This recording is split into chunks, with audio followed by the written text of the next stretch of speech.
લોકમત ન્યૂઝમાં આપનું સ્વાગત છે। વડોદરા શહેર તેમજ પાસેથી પ્રસાર થતા હાઈવે ઉપર અવારનવાર અકસ્માતોના બનાવો વધી રહ્યા છે।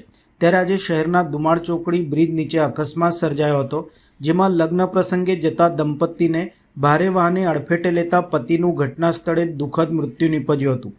પ્રાપ્ત થતી માહિતી અનુસાર ભરૂચ જિલ્લાના વાસણા આમોદ વિસ્તારના વતની ગણપતભાઈ મોહનભાઈ પાટણવાડિયા પોતાના પત્ની સાથે આસોજમાં હાજરી આપવા વડોદરા આવી રહ્યા હતા। દુમાળ ચોકડી પાસે બ્રિજ નીચે ભારદાર વાહને અડફેટે લેતા ગણપતભાઈનું ઘટના સ્થળે જ દુઃખદ મૃત્યુ થયું હતું, જ્યારે પત્ની બાજુમાં ફેંકાઈ જતા તેઓનો આબાદ બચાવ થયો હતો। આ ઘટનાની જાણ થતાં સમા પોલીસની ટીમ તાત્કાલિક ઘટના સ્થળે આવી પહોંચી હતી અને મૃતદેહને પીએમ માટે એસએસજી હોસ્પિટલ ખસેડવામાં આવ્યો હતો। આ અકસ્માતથી પરિવારમાં શોકનો માહોલ છવાઈ ગયો છે। આ મામલે સમા પોલીસે ફ્યુઅલ ભરેલ ભારદારી વાહન ચાલકને ઝડપી પાડ્યો હોવાની માહિતી સામે આવી છે।